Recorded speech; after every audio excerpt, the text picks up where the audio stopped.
Yan mga kwatsero, dinig nyo yung tahol ng aso. Yan. Sa farm namin yan, nanggagaling. Yan yung farm namin. O, andun yung kubo namin. Doon tayo pupunta.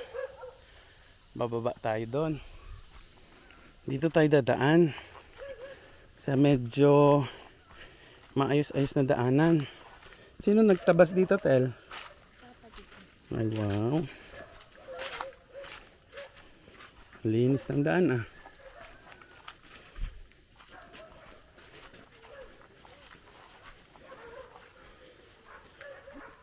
Maingay yung kuya ko mga kwatsero kasi nagkakapon sila ng mga biik para mabenta na. Kasi dito sa amin, pag hindi kinapon, hindi binibili.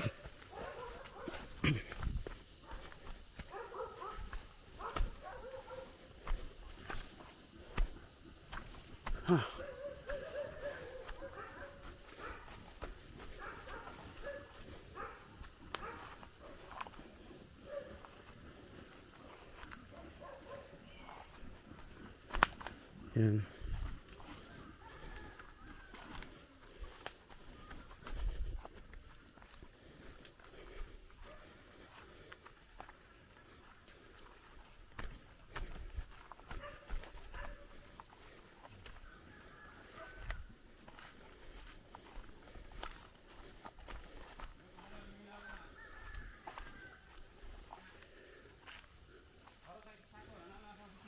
Tapos na?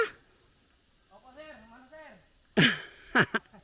Akala ko may mabibideo pa ako. Wala na pala? Ay, akala ko si Dodong kasama mo. Ah.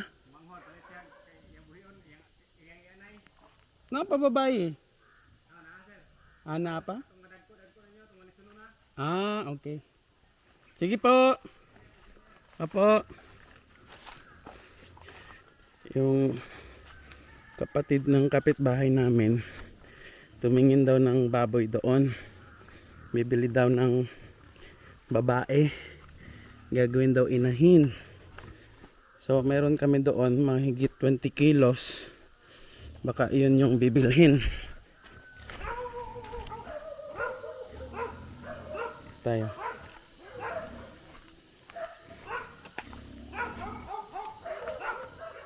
Hello, Piggy. Hi. Yan. Yan yung mga inahin namin mga kwatsero. Ito pa. Hi.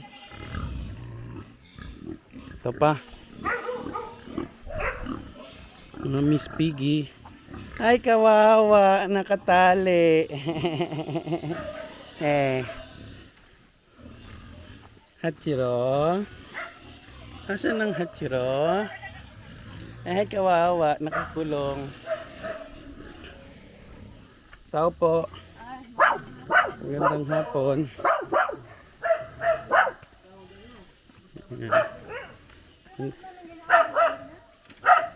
Ha? Ayan mga kwatsero, kuya ko. Asawa niya. Si Papoy. Kaya Mike. Ay, umarik naman pala yun. Akala ko sino.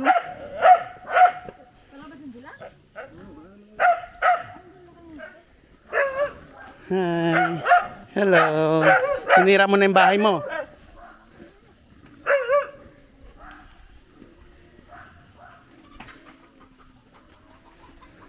Release the Kraken. Yan. Hello. Flower, grabe ang haba ng tali mo. Hi. Hapon. Ang laki mo na.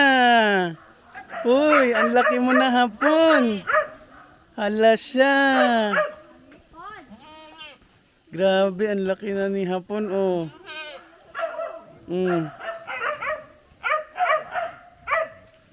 Naku, dedede ka na naman sa mami mo. Ha? Kaya ikaw malaking malaki. Hindi ka na magkasya dyan. Hapon. Ha? Magdadalawang buwan ka pa lang sa Thursday. Ang laki-laki mo na. Hmm? So mga kwatsero, ito yung ginawa naming bahay nila. Pansamantala. Kasi hindi pa namin nasisimulan yung construction ng goat house nila. So ito muna. Para hindi sila mabasa at the same time hindi sila nakaano sa lupa. Kasi dito ako maglalagay ng goat house. Diyan.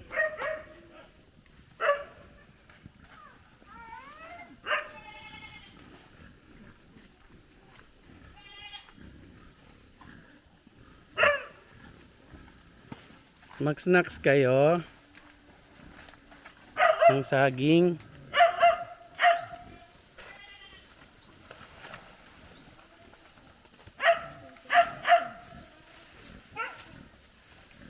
Flower, how are you?